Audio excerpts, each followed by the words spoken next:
بسم اللہ الرحمن الرحیم الصلاۃ والسلام علیکہ یا سیدی یا رسول اللہ وعلی آلک و اصحابک یا سیدی یا حبیب اللہ الصلاۃ والسلام علیکہ یا سیدی یا رحمۃ للعالمین وعلی آلک و اصحابک یا سیدی یا شفیع المذنبین۔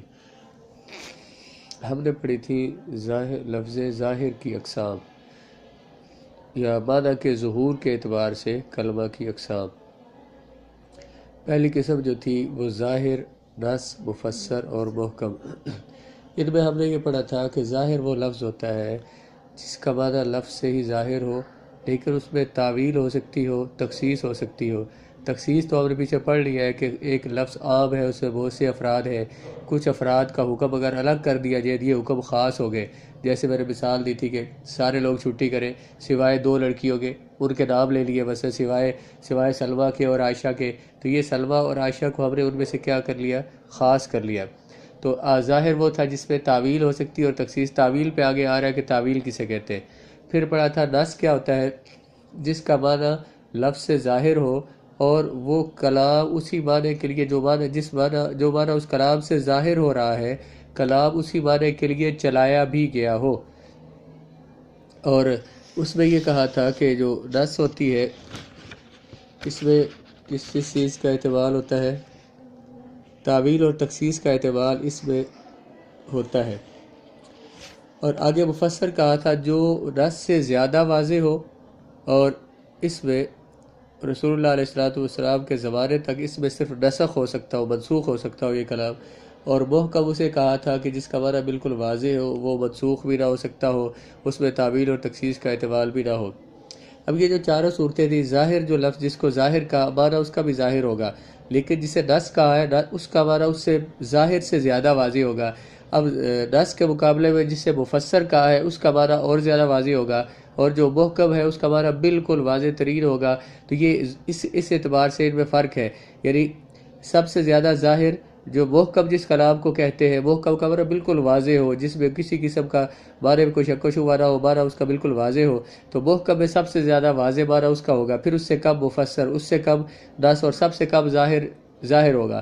تو اس طرح یہ ان میں ترتیب ہے، ظہور کم ہے سب سے زیادہ ظاہر میں، اس سے زیادہ نص میں، اس سے زیادہ مفسر میں، اور سب سے زیادہ محکم کلام میں۔ محکم کلام میں کوئی شک کسی قسم کا نہیں ہوتا۔ ابھی جو بحث ہے وہ اس بات پر ہے کہ ایک ہمارے پاس آیت ہے یا نص ہے جو ظاہر ہے، ایک وہ ہے جو نص ہے، ایک ظاہر ہے آیت اور ایک نص ہے۔ نص میں ایک حکم ہے، ایک ظاہر میں حکم ہے۔ وہ حکم بظاہر جو ہے نا وہ مخالف لگ رہے ہیں، اب ہم نے کس پہ عمل کرنا ہے، ظاہر اور نص میں سے کس پر عمل کریں گے؟ اس طرح نص اور مفسر میں تعارض ہو جائے، ان میں اختلاف ہو جائے تو پھر کس پہ عمل کریں گے؟ اگر مفسر اور محکم میں اختلاف ہو جائے پھر کس پہ عمل کریں گے؟ اگرچہ لکھا ہے کہ مفسر اور محکم میں اختلاف نہیں ہوتا، لیکن اگر ظاہر میں اور نص میں اختلاف ہو جائے، نص میں مفسر میں اختلاف ہو جائے تو کس آیت کو، کس نص کو، کس آیت کو یا حدیث کو ترجیح دی جائے گی؟ مفسر کو یا نص کو یا ظاہر کو؟ تو ان میں جس کا معنی زیادہ ظاہر ہے اس کو ترجیح دی جاتی ہے۔ ظاہر ہم نے پہلے یہ پڑھ لیا کہ ان میں چاروں میں فرق ہے۔ سب سے زیادہ ظہور کس میں ہے؟ محکم میں، اس سے کم ہے مفسر میں، اس سے کم ہے نص میں، اور اس سے کم ہے ظاہر میں۔ تو جب ظاہر اور نص میں تعارض ہوگا تو ترجیح کس کو دیں گے؟ نص کو۔ جب نص اور مفسر میں تعارض ہوگا ترجیح دیں گے مفسر کو۔ یہ بات یہاں پہ بیان کریں گے، اس کے مثالیں بھی پیش کریں گے۔ نصوص کے درمیان تعارض، جب مذکورہ نصوص میں، یہاں پہ جو نصوص کا لفظ آ رہا ہے یہ نصوص ہم نے پہلے پڑھا تھا، قرآن کی آیت کو نص کہتے ہیں اور حدیث کو نص کہتے ہیں۔ یہ جو عام معنی ہے اس کا نص کا عام طور پر یہ لیا جاتا ہے۔ یہ جو ہم نے یہاں پہ پڑھا ظاہر اور نص، یہ جو نص جو ہے یہ اصطلاح ہے، الگ ہے، یہ الگ ہے، لیکن عام طور پر جب بھی لفظ نص بولا جاتا ہے اس سے قرآن کی آیت اور حدیث مراد ہوتی ہے۔ جب مذکورہ نصوص میں یعنی تعارض آ جائے تو اوضح کو واضح پر مقدم کیا جائے گا۔ اوضح کا مطلب اس طرح تفضیل ہے، جو زیادہ واضح ہو اس کو کم واضح پر ترجیح دی جائے گی، تو مقدم کیا جائے گا۔ یہ بات سمجھ آ گئی؟ اوضح کو واضح پر مقدم کیا جائے گا۔ اس کی چند مثالیں اللہ تعالیٰ نے فرمایا احل لکم ما وراء ذالکم، یہ کہاں پہ فرمایا؟ جہاں پہ قرآن مجید میں یہ ذکر ہے کہ کون سی آیتوں سے عورتوں سے نکاح حرام ہے۔ حرمت علیکم امہاتکم و بناتکم و اخواتکم، کہ تمہاری مائیں تم پر حرام ہے، تمہاری بیٹیاں، تمہاری بہنیں، تمہاری پھوپھیاں، خالائیں، اور یہ اس طرح جتنی بھی محرمات ہیں ان کا بیان کیا نا۔ اس کے بعد آگے فرمایا وَأُحِلَّ لَكُم مَّا وَرَاءَ ذَلِكُمْ، اور حلال کی گئی ہے تمہارے لیے ان کے علاوہ جتنی عورتیں وہ ساری تمہارے لیے حلال ہے۔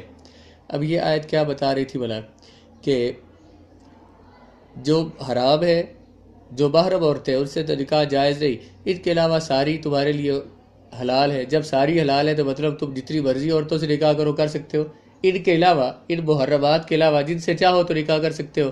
اس کا مطلب تو یہ تھا جتنی عورتوں سے چاہو تم نکاح کر سکتے ہو۔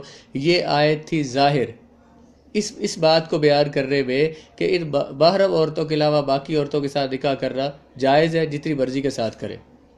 دوسرا ارشاد گرامیہ فَانكِحُوا مَا طَابَ لَكُم مِّنَ النِّسَاءِ مَثْنَىٰ وَثُلَاثَ وَرُبَاعَ، یہ پیچھے ہم پڑھ رہے ہیں کہ یہ کس لیے ہے کہ تم نکاح کرو ان عورتوں سے جو تمہیں پسند آئے یا تمہیں اچھی لگے، 2 2 3 3 یا 4 4۔ یہ جو آیت ہے یہ اس بات کے بیان کے لیے ہے کہ کتنی عورتوں سے نکاح کرنا جائز ہوتا ہے۔ تو یہ ہے 10، پیچھے 10 میں یہی مثال ہم نے پڑھی ہے کہ اس کا مقصد کیا ہے، یہ کس کام کے لیے چلائی گئی ہے، عورتوں کی تعداد بیان کرنے کے لیے۔ اب پہلی آیت سے کیا ثابت ہو رہا تھا، وہ ظاہر ہے کہ محرم عورتوں کے علاوہ جتنی عورتوں سے چاہے نکاح کر سکتے ہیں، ما وراء ذالک، جو بھی ان کے علاوہ ان کے ساتھ نکاح ہو سکتا ہے۔ اس کا مطلب یہ تھا جتنی عورتوں سے چاہے نکاح کر سکتے ہیں۔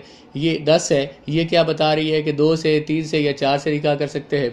تو اب یہ دونوں، اس میں ذکر رہی تھا تعداد کتنی ہے، اس میں مطلق تعداد میں مطلق ہے جتنی مرضی سے نکاح کرنے، اس میں تعداد بیان ہوئی۔ ہم نے کیا کہا تھا، وہ پہلی آیت تھی ظاہر، یہ تھی 10۔ جب ظاہر اور 10 میں اختلاف ہو جائے ترجیح کس کو دیتے ہیں، 10 کو